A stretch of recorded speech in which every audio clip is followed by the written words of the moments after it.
So what's up guys, Tito JD here and you're watching into my YouTube channel and sa aking page na Tito Ballers Taguig. Okay, so right now katatapos ko lang panoorin yung nangyari na hindi maganda kahapon sa MPBL laban ng Gensan at na Mindoro. Okay, so si Michael Solera and si Jonas Tibayan. So nagkaroon sila ng collision. No, actually it's not collision eh. Nangyari sa base na napanood ko, binigyan ng isang matinding arm swing, no, si Tibayan ni Solera. So nag-cause ng damage doon sa jaw ni Tibayan. At yun nga, so hindi natin inaasahan na gano'n na mangyayari, pero gusto ko lang sanang magbigay ng opinion ko lang, no? Correct me if I'm wrong sa mga sasabihin ko. Huwag nyo lang ako i-bash. Ito lang yung opinion ko lamang, and kung may mali sa mga sasabihin ko, correct me, okay? Willing naman si Tito JD na magpa-correct at hindi naman tayo perpekto, okay? So yun nga, no, sa napanood ko kahapon, kanina, yung kahapon na laban, maganda naman yung flow, no? Maganda yung flow ng laro nila at medyo may pisikalan nga lang dito kay Bambam Gamalinda, and talagang nandidibdib, no? Nagbibigay ng siko sa dibdib dun sa number 41 if I'm not mistaken. So siguro baka nakikita na ni Solera na ganun yung ginagawa sa teammate. So syempre, player's instinct, medyo parang gusto mong gumante, no? Ganun naman tayo mga basketball player talaga. Okay? Ako, to be honest guys, hindi ako professional basketball, pero meron din naman akong alam kahit papaano sa paglalaro ng basketball. At kahit papaano, meron din tayong kaalaman o idea pagdating sa mga rules and regulations nila. Okay? So, yun nga, masasabi ko lang na isang pagkakamali talaga ang ginawa ni Solera. Okay? Kasi maganda naman yung flow ng laro, wala namang kainitan, wala nga ako nakitang nagbabalyahan o na basta yun lang, yung nakita ko lang yung last, yung kay Bambam Gamalinda na nagbigay ng dalawang siko dun sa dibdib ni number 41. So yun nga guys, no, ito silipin natin yung nangyari sa aksidente kahapon na laban ng Gensan and Mindoro. Inbounded. Muntik pa sila maka-smart play. Inigo. Akala kasi ng Gensan pa-set up pa lang yung inbound. So yan yung sinasabi ko na okay naman yung flow ng laro. Cool ang lahat. Wala namang nagkakainitan. So doon lang ako hindi talaga makapaniwala na nagawa ni Solera yun. That loss against Pasay. So slow start siya eh. 3 points lang siya in the first half, and that basically was the ball game already. Yes. Ang laki na ng mauna lamang. So yun po, no, yun yung nangyari. So wala namang ginawa si Tibayan sa kanya. Ang layo niya, pero bakit niya binigyan na isang matinding arm swing, okay, na tumama sa panga niya ni Tibayan. So nakakalungkot dahil syempre baka hindi makabalik sa laro or hindi natin sure, pero let's pray na maging okay si Tibayan at makabalik agad sa paglalaro.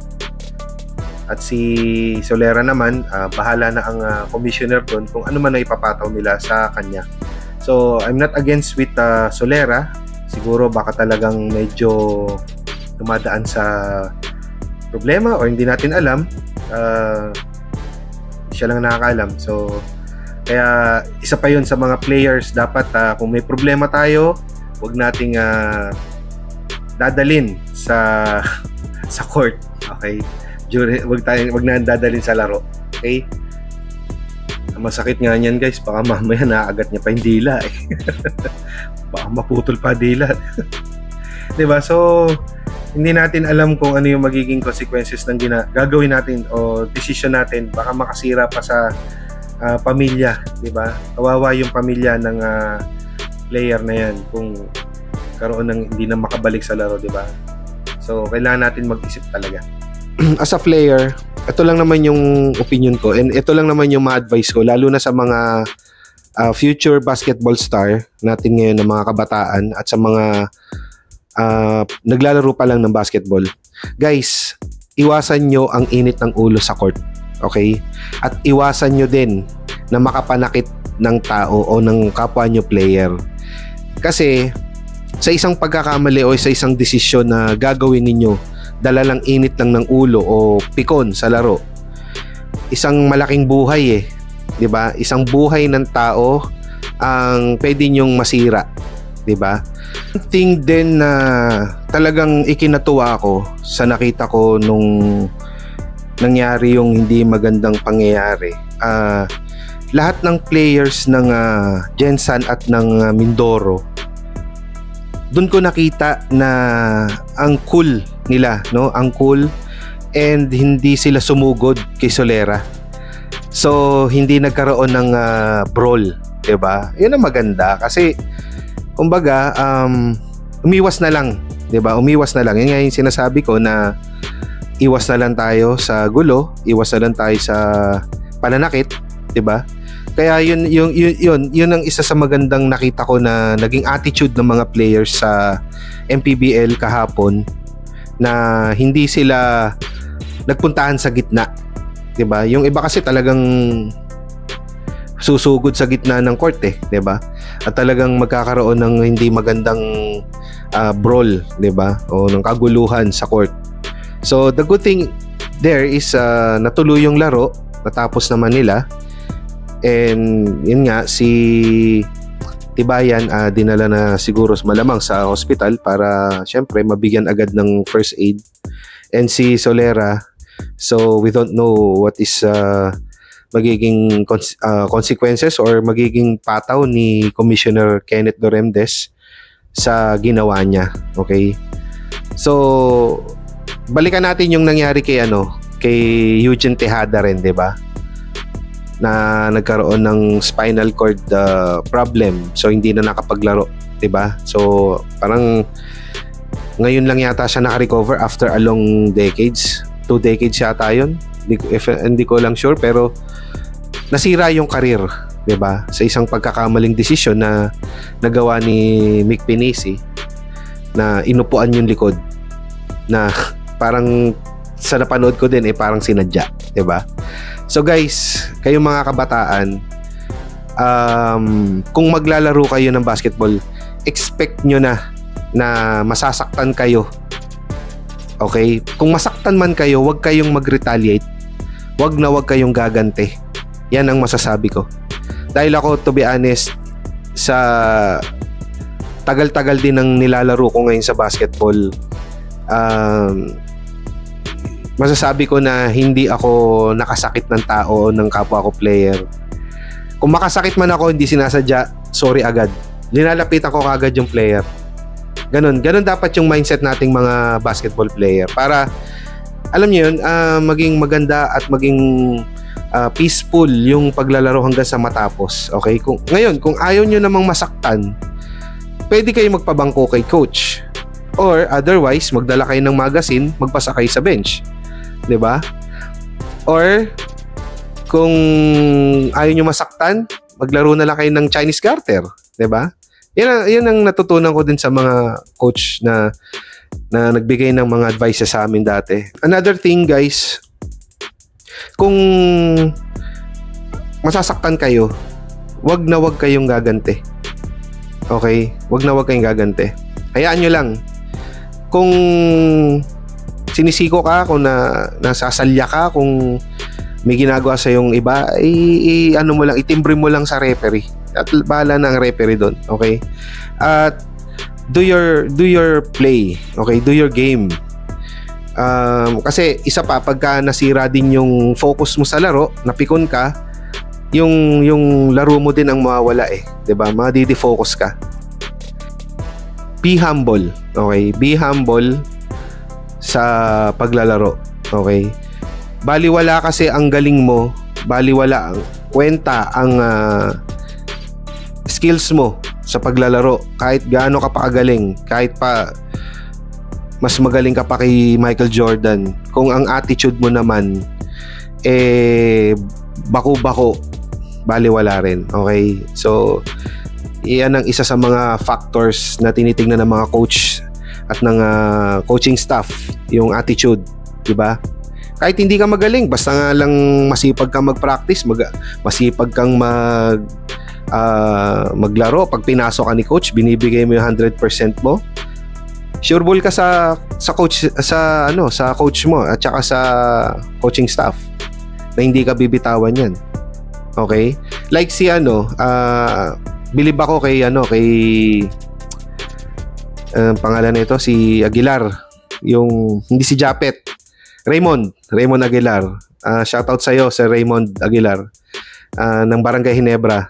So every time na nababasa ko yung balita sa kanya or mga news na yung sipag niya daw sa pagpa-practice, okay? Nung time nila Greg Slaughter, sino ba itong mga big man ng Ginebra?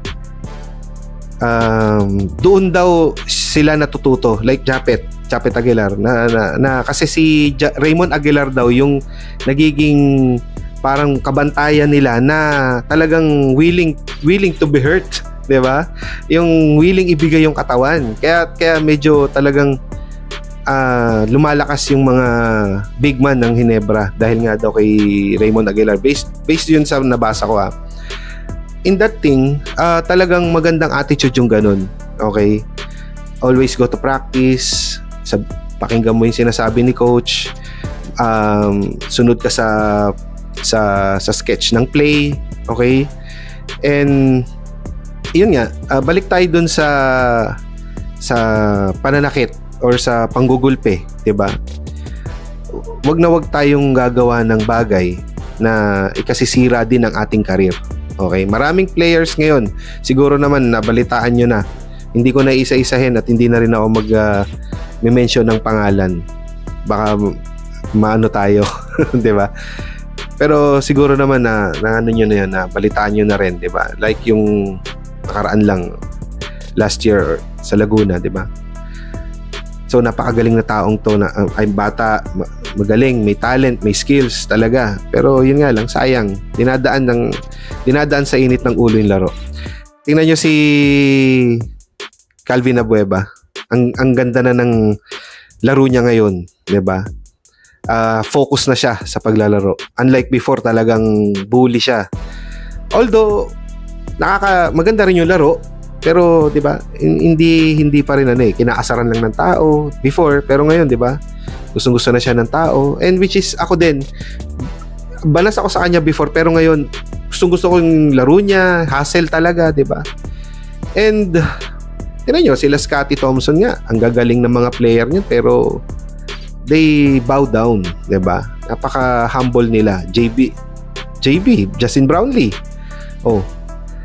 Kaya guys, kayong mga kabataan, kung basketball ang sports ninyo, unang wag niyong gagawin makipag-away, wag pikon, wag mananakit, okay? Wag kayong mambubuli. Just wag din kayong sasagot sa mga coach nyo kung ano man yung pinagagawa ng coach. And yung mga dapat naman, okay, yung mga dapat naman na gawin during basketball, makinig sa coach, sa sistema, wag pikon, okay? Wag kayong mananakit. Kung masaktan man kayo, hayaan nyo sila, wag kayong magre-retaliate. And lastly, focus on your game. Okay? Kaya para gumanda yung maging flow ng laro ninyo. But of course, syempre, unang-una dyan, wag nating kalilimutan pagka bago tayo maglaro, okay, sa liga, mag-pray tayo kay Lord syempre. Wag nating kalilimutan na magdasal kay Lord dahil siya yung mag-guide. Siya yung magbibigay ng knowledge and wisdom sa iyo pagdating sa loob ng court. Kaya ako, kahit practice man yan, kahit laro-laro lang, papawis game lang kami, we're trying to pray, no? Nagpe-pray talaga muna kami bago mag-start yung papawis game namin ng mga tito-tito, di ba? So, yun lang naman. I hope may nakuha kayong knowledge o tip sa mga sinabi ko. And kung may mga questions kayo, let me know. Baka pwede nating pag-usapan or baka may bigay akong suggestion kahit hindi siya ganun kaganda or ano. Mag-PM lang kayo, okay? And leave the comment there sa baba. And don't forget to like and subscribe na rin pala sa YouTube channel natin and sa ating Facebook page na nandun yung link sa comment, okay? So, thank you very much po sa pakikinig, sa panonood, and God bless you all. And I hope na marami pa pong mga basketball player na sumikat, okay, na may humbleness, okay? So, thank you very much po and God bless you all. Bye.